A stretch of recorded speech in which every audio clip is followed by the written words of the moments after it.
पहला प्रश्न, आपने स्त्री के लिए प्रेम और पुरुष के लिए ध्यान का मार्ग बताया। मेरी तकलीफ यह है कि न प्रेम में पूरा डूब पाती हूँ, न ध्यान में गहराई आती। कृपया बताएं मेरे लिए मार्ग क्या है। धर्म ज्योति ने पूछा है।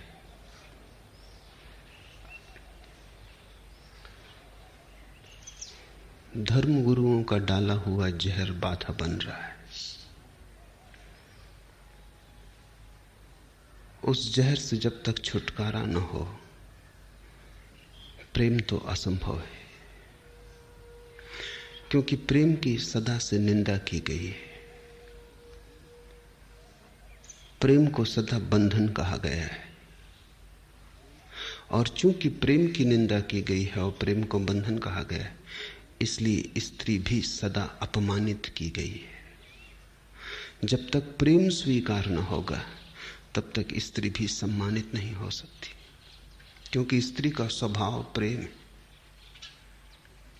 और बड़े आश्चर्य की बात यह है कि स्त्रियां जितना धर्म गुरुओं से प्रभावित होती हैं उतना कोई भी नहीं होता, और उनकी जड़ पर ही वो कुठाराघात किए चले जाते हैं। लेकिन एक बार तुम्हारे मन में जहर फैल जाए और ऐसा ख्याल आ जाए कि प्रेम बंधन है, तो तुमने पुरुष की भाषा सीख ली और हृदय तुम्हारा स्त्री का है, तब तुम अड़चन में पड़ो। स्वाभाविक है। पुरुष के लिए सही है यही बात कि प्रेम बंधन है, स्त्री के लिए प्रेम मुक्ति है। और जो पुरुष के लिए जहर है वो स्त्री के लिए अमृत है। और स्त्री का तो अब तक कोई धर्म पृथ्वी पर पैदा नहीं हुआ, और स्त्रियों का तो कोई तीर्थंकर नहीं हुआ और कोई अवतार नहीं हुआ। इसलिए स्त्री के हृदय की बात को किसी ने प्रकट भी नहीं किया, सारे धर्म पुरुषों के। और स्वभावतः पुरुष ने अपने दृष्टिकोण को रखा है, वो पुरुष के लिए बिल्कुल सही है। पुरुष जैसे ही प्रेम में पड़ता है वैसे ही बंधन खड़े हो जाते हैं, क्योंकि पुरुष का अहंकार प्रेम में बंधन देखता है। पूरा डूब तो नहीं पाता, डूब जाए तो प्रेम मुक्ति हो जाए, तो प्रेम मोक्ष हो जाए। डूब तो नहीं पाता, मजबूरी में, बेबसी में झुकता है, लेकिन भीतर अहंकार पीड़ा पाता है और सदा लगता है ये तो कारागृह हो गया, इससे कैसे छूटूं। स्त्री के लिए प्रेम बंधन नहीं मालूम होता, क्योंकि स्त्री पूरी ही झुक जाती है। समर्पण उसका स्वभाव है। कोई अहंकार पीछे नहीं बचता, तो बंधेगा कौन? जो बंध सकता था वो तो प्रेम में गिर ही गया। पुरुष कभी झुक नहीं पाता, इसलिए बंधा हुआ मालूम पड़ता है। मिट जाए तो बंधने को ही कोई नहीं बचता, प्रेम बांधेगा क्या?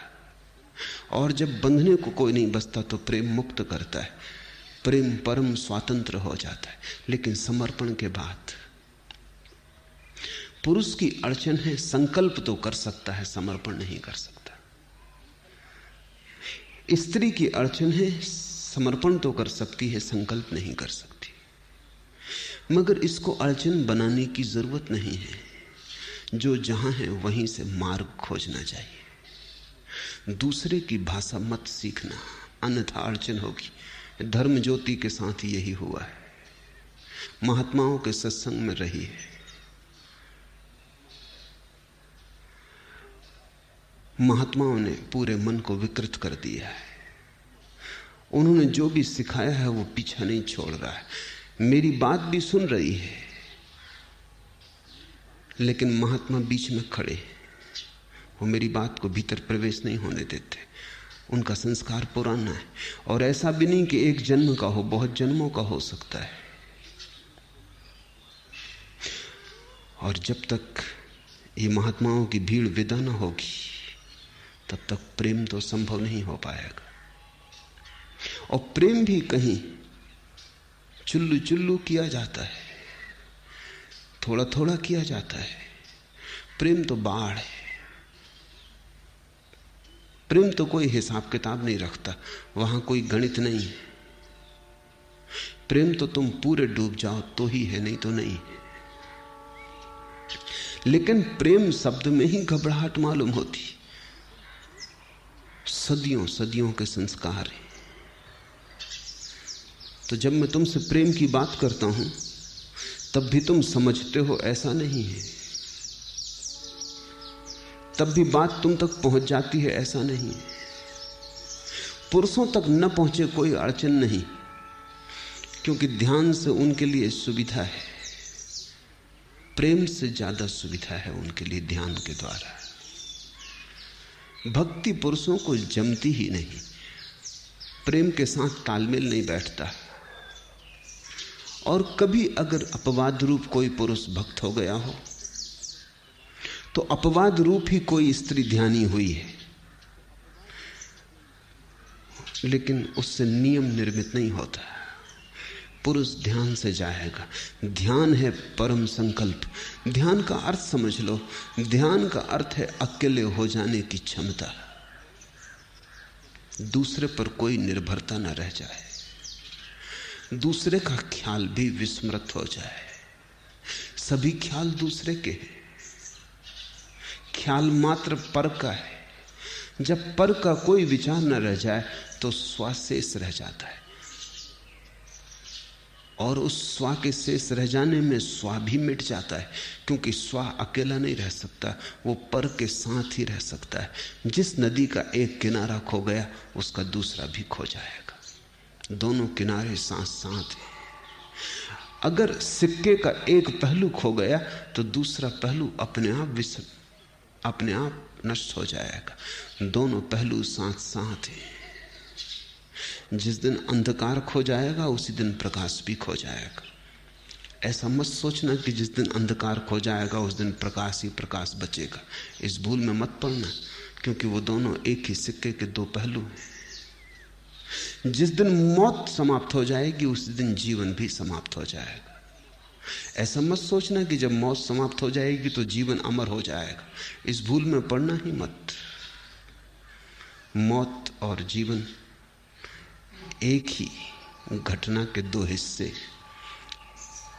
अन्योन्याश्रित है, एक दूसरे पर निर्भर है। तो जब पर बिल्कुल छूट जाता है तो स्वयं की उस निजता में अंततः स्वयं का होना भी मिट जाता है, शून्य रह जाता है। ध्यान की यही अवस्था है, उसको हमने समाधि कहा। दो शब्द बनाने चाहिए, ध्यान समाधि और प्रेम समाधि।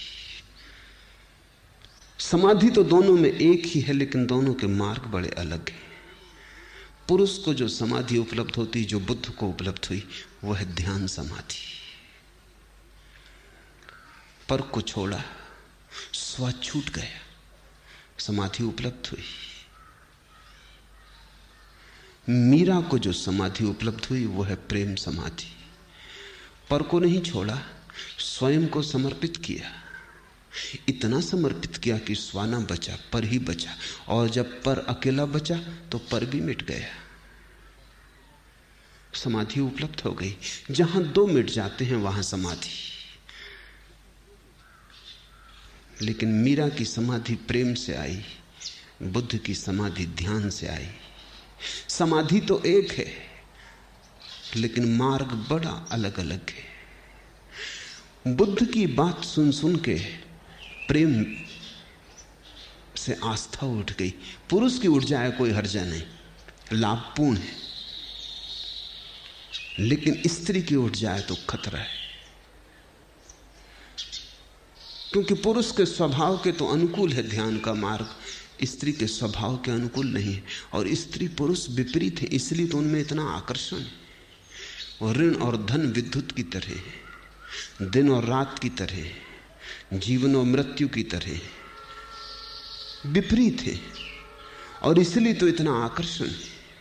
विपरीत में ही आकर्षण होता है, समान में तो विकर्षण हो जाता है, समान से तो ऊब हो जाती है, विपरीत में खोज और जिज्ञासा जारी रहती।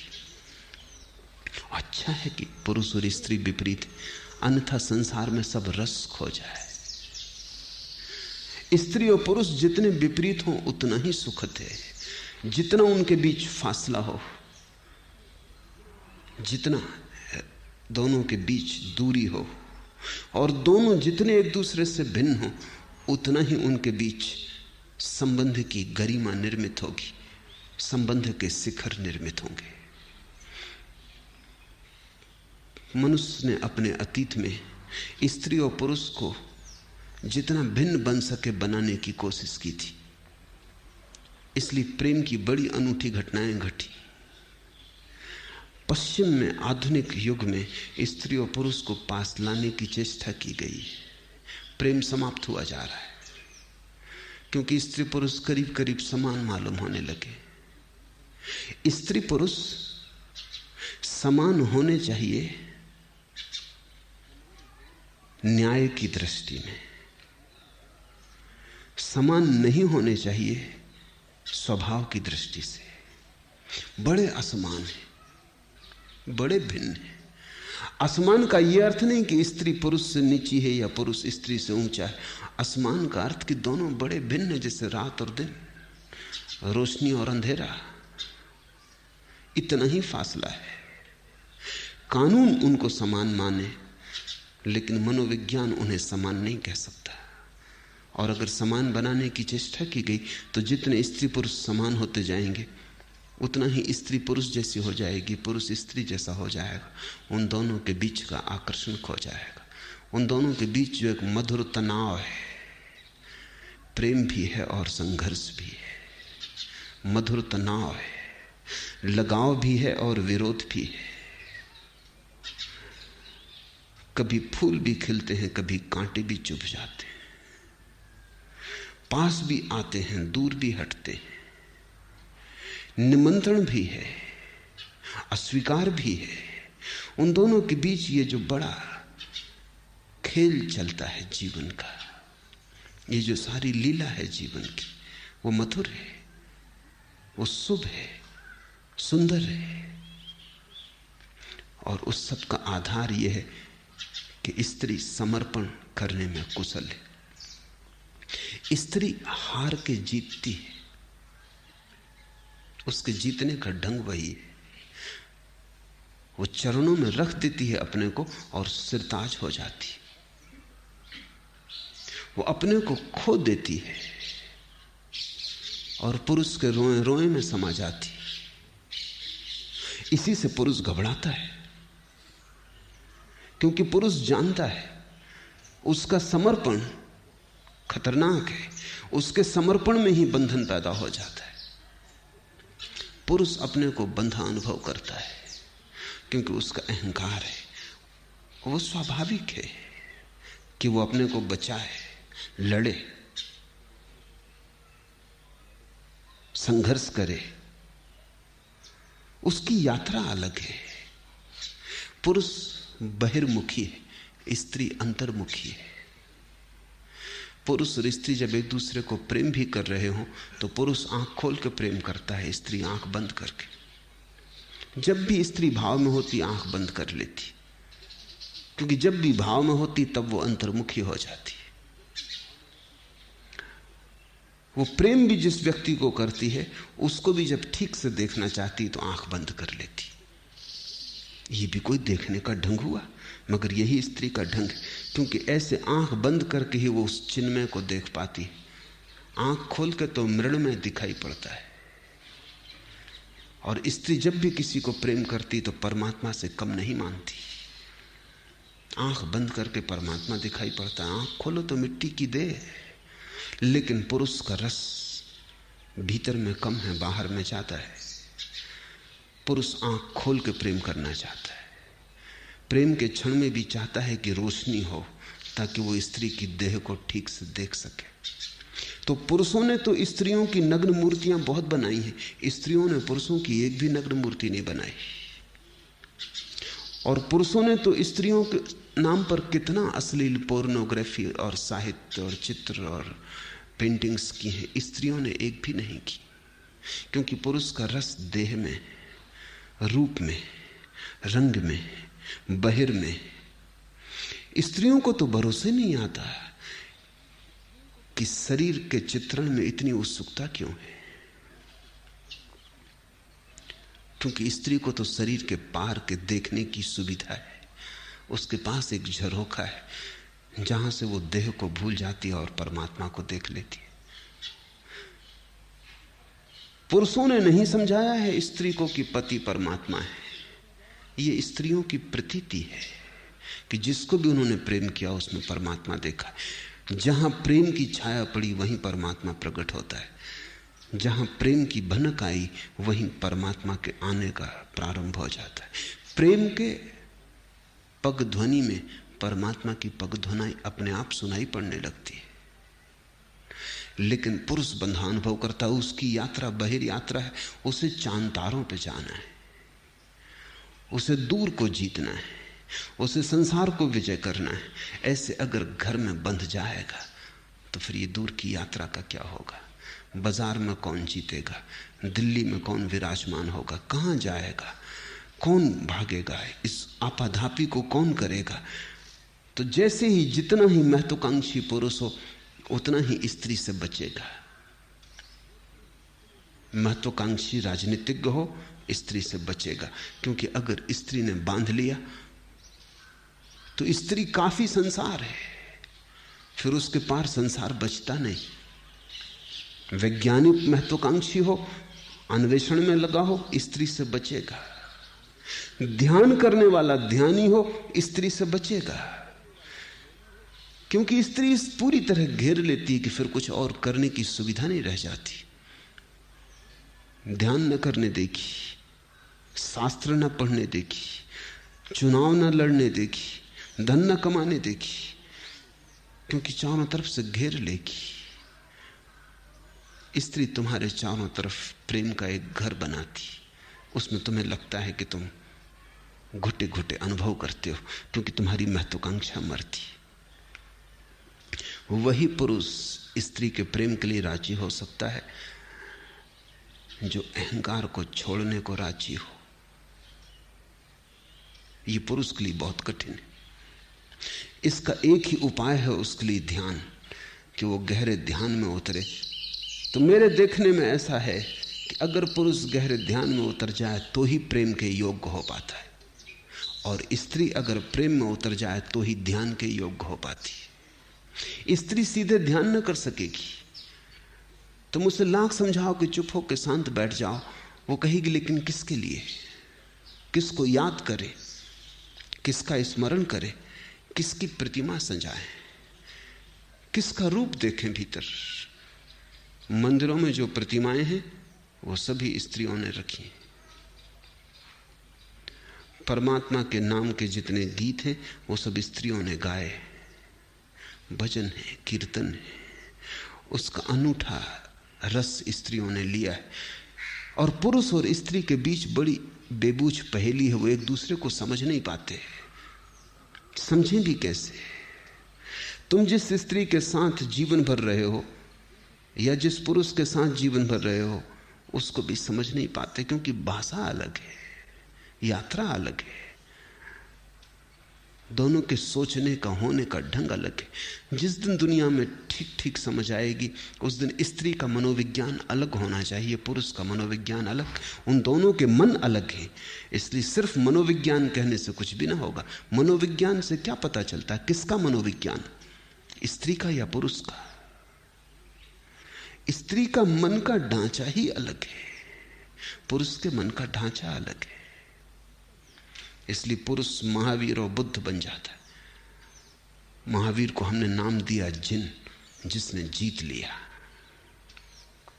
बुद्ध को हमने नाम दिया बुद्ध, जो जाग गया। लेकिन मीरा से पूछो जीता, मीरा कहेगी हारे। कृष्ण को और जीतने की बात ही बेहोती है, परमात्मा को जीतने की बात ही बेहोती है। जीतने की भाषा में ही आक्रमण और हिंसा है। अब थोड़ा समझो, महावीर जैसे अहिंसक को भी हमने जिन कहा, लेकिन जिन शब्द में ही हिंसा है। जीता, विजय, वो भाषा ही क्षत्रिय की है, वो भाषा पुरुष की है। अब महावीर वैसे परम ध्यान को उपलब्ध हुए, ज्ञान को उपलब्ध हुए, लेकिन भाषा तो पुरुष की ही रहेगी। मीरा से पूछो जीता, मीरा कहेगी तुम समझे ही नहीं, प्रेम में कहीं कोई जीतता है, हारते, मगर हार ही वहां जीत है। मीरा से पूछो जागी, मीरा कहेगी जागना वहां कहां है, वहां तो खोना है, वहां तो मिटना है, वहां तो बेहोशी ही होश है। अब इसको थोड़ा समझ लेना, मीरा के लिए बेहोश हो जाना होश है और हार जाना जीत जाना है। महावीर और मीरा को मिला दो, इनके बीच बड़ी कठिनाई खड़ी हो जाएगी, इनके बीच चर्चा ना चल सकेगी, इनकी भाषा अलग होगी। जैसे दोनों दो अलग भाषाएं बोलते हो, एक जर्मन बोल रहा हो और एक जापानी, और कहीं कोई तालमेल ना बैठता हो, बैठेगा नहीं। पुरुष के लिए स्त्री पहेली रही है, स्त्री के लिए पुरुष पहेली। स्त्री सोच ही नहीं पाती कि तुम किस लिए चांद पर जा रहे हो, घर काफी नहीं। वही तो यशोधरा ने बुद्ध से पूछा जब वो लौट कर आए कि जो तुमने वहां पाया वो यहां नहीं मिल सकता था। ऐसा जंगल भागने की क्या पड़ी थी, ये घर क्या बुरा था। अगर शांति होना था तो जितनी सुविधा यहां थी इतनी वहां जंगल में तो नहीं थी। तुमने कहा होता हम तुम्हें बाधा ना देते, हम तुम्हें एकांत में छोड़ देते, हम सारी सुविधा कर देते कि तुम्हें जरा भी बाधा ना पड़े। लेकिन बुद्ध को अगर यशोधरा ऐसा इंतजाम कर देती कि जरा भी बाधा ना पड़े, यशोधरा अपनी छाया भी न डालती बुद्ध पर, तो भी बुद्ध बंधे बंधे अनुभव करते, क्योंकि वो अनजाने तार यशोधरा के चारों तरफ फैलते जाते और भी ज्यादा फैल जाते। वो छाया की तरह चारों तरफ अपना जाल बुन देती। वो घबरा के भाग गए। जो भी कभी भागा है जंगल की तरफ, प्रेम से घबरा के भागा है। और क्या घबराहट, कहीं प्रेम बांध ना ले, कहीं प्रेम आसक्ति ना बन जाए, कहीं प्रेम राग ना हो जाए। स्त्रियों को जंगल की तरफ भागते नहीं देखा गया, क्योंकि स्त्री को समझ में नहीं आता भागना कहां है, डूबना है। डूबना यहीं हो सकता है। और स्त्री ने बहुत चिंता नहीं की परमात्मा की जो आकाश में, उसने तो उसी परमात्मा की चिंता की जो निकट और पास है। स्त्री को रस नहीं मालूम होता कि चीन में क्या हो रहा है, उसका रस होता है पड़ोसी के घर में क्या हो रहा है, पास। तुम्हें कई दफे लगता भी है पति को कि भी क्या फजूल की बातों में पड़ी कि पड़ोसी की पत्नी किसी के साथ चली गई, कि पड़ोसी के घर बच्चा पैदा हुआ, कि पड़ोसी नई कार खरीद लाया, ये भी क्या फिजूल की बातें हैं। वियतनाम है, इजराइल है, बड़े सवाल दुनिया के सामने है। तू ना समझ, पड़ोसी के घर बच्चा हुआ, ये भी कोई बात है। लाखों लोग मर रहे हैं युद्ध में, इस एक बच्चे के होने से क्या होता है। स्त्री को समझ में नहीं आता कि तुम पड़ोसी के घर बच्चा पैदा होता है, इतनी बड़ी घटना घटती है, एक नया जीवन अवतीर्ण हुआ, कि पड़ोसी की पत्नी किसी के साथ चली गई, एक नए प्रेम का आविर्भाव हुआ। तुम्हें इसका कुछ रस ही नहीं। इजराइल से लेना देना क्या है, इजराइल से फासला इतना है कि स्त्री के मन पर उसका कोई अंकुरण नहीं होता, कोई छाप नहीं पड़ती, दूरी इतनी है। स्त्री परमात्मा जो बहुत दूर है आकाश में, उसमें उत्सुक नहीं। परमात्मा जो बहुत पास है, बेटे में है, पति में है, परिवार में है, पड़ोसी में है, उसमें उसका रस है, क्योंकि दूर जाने में उसकी आकांक्षा नहीं है, यहीं डूब जाना है। और जिसे डूबना है वो कहीं भी डूब सकता है, लेकिन जिसे जीतना है वो हर कहीं नहीं जीत सकता। जीतने के लिए तो इंतजाम करना पड़ेगा युद्ध का, जीतने के लिए तो संघर्ष की व्यवस्था करनी पड़ेगी। हारने के लिए थोड़ी कोई व्यवस्था करनी पड़ती, जीतने के लिए व्यवस्था करनी पड़ती। हारना तो कभी भी हो सकता है निहत्ते, उसके लिए कोई शस्त्रों का थोड़ी आयोजन करना पड़ेगा, सेनाएं थोड़ी इकट्ठी करनी पड़ेंगी। हारना तो अभी हो सकता है, जैसे हो तुम वैसे ही, लेकिन जीतने के लिए तो बड़ा उपाय करना पड़ता है, फिर भी पक्का नहीं कि जीत पाओगे। तो महावीर के जीवन में बड़ा आयोजन है, वो विजय की यात्रा है। मीरा के जीवन में कोई भी आयोजन नहीं है। वो जहां थी वहीं नाचने लगी, वो जहां थी वहीं दीवानी हो गई। महावीर को होश साधना है, मीरा को बेहोशी साधनी है। तो ये धर्म ज्योति की तकलीफ मैं समझता हूं, साधुओं ने बिगाड़ा, और वो महात्मा अभी भी इसके चित्त पर भारी। ये मेरे पास भी आ गई है तो भी आ नहीं पाई। संस्कार इसके वहीं जड़ता के, इसलिए प्रेम मुश्किल है। और ध्यान तो स्त्री को मुश्किल होता ही है। जब प्रेम ही ना हो पाएगा तो ध्यान तो हो ही ना सकेगा। प्रेम से ही ध्यान की तरफ जाने का रास्ता है। बेहोशी से ही होश सधेगा, हार से ही विजय मिलेगी। तो जितने जल्दी हो सके उतने जल्दी जो जहर के संस्कार दिए गए हैं उनको छोड़ दो, उनको हटाओ। इन संस्कारों के कारण तुम ठीक से स्त्री ही ना हो पाओगी, तुम्हारा हृदय प्रमुदित ना होगा, तुम खिल ना पाओगी।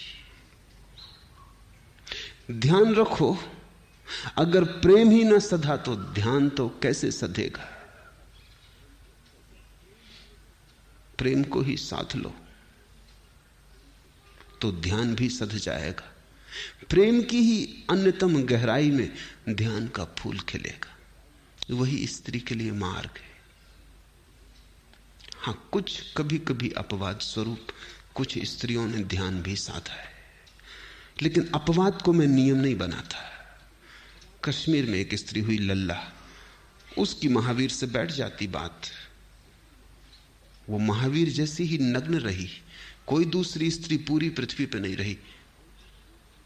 जैसे महावीर नग्न रहे ऐसी ही लल्ला भी नग्न रही। अकेली ही स्त्री है वो पूरे मनुष्य जाति के इतिहास में जो जंगल की तरफ भागी और नग्न हो गई। कश्मीर में उसका बड़ा आदर है। कश्मीरी कहते हैं हम दो ही शब्द जानते हैं, अल्लाह और लल्ला।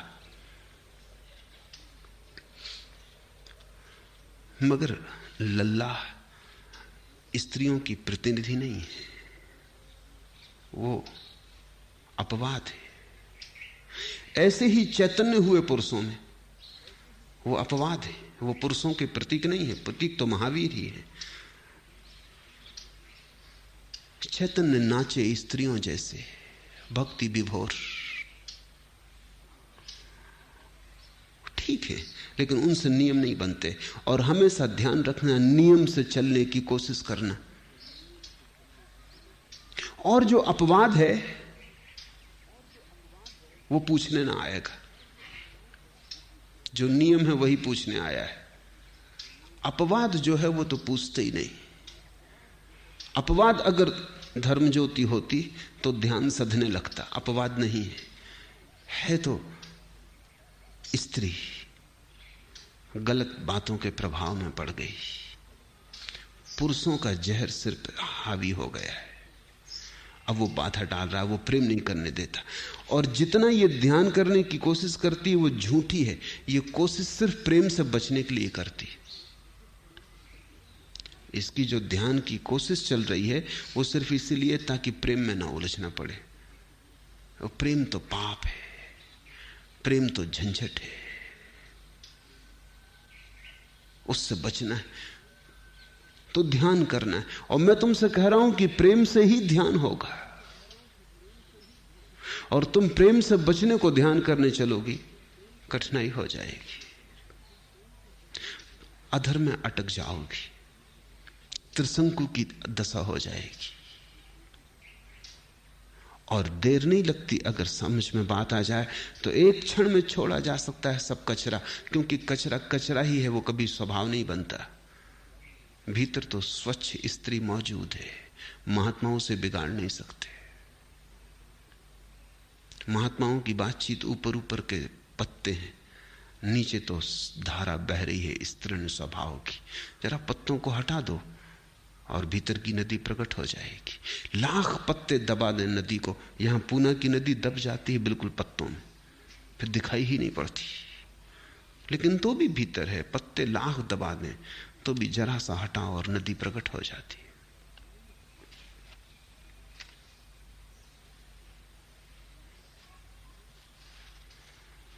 मैंने पूछा था कि है मंजिले मकसूद कहां, खिज्र ने राह बताई मुझे मैं खाने की। मैंने पूछा था कि जीवन का लक्ष्य मंजिले मकसूद कहां है, और मेरे गुरु ने मुझे राह बताई मैं खाने की। उसने कहा बेहोशी में, प्रेम में।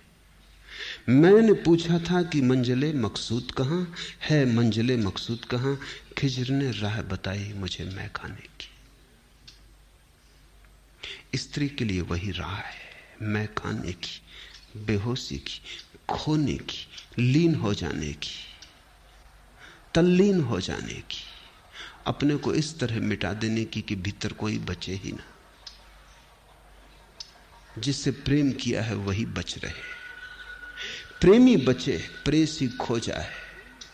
परमात्मा बचे, भक्त खो जाए। और तब अचानक भगवान भी खो जाता है। जब भक्त ही खो गया तो भगवान कहां रहेगा? भक्त की आंखों में ही भगवान है, भक्त के होने में ही भगवान है। जब भक्त ही खो गया तो भगवान कहां रह जाएगा? भक्त भी खो जाता है, भगवान भी खो जाता है, तब जो रह जाता है वही है।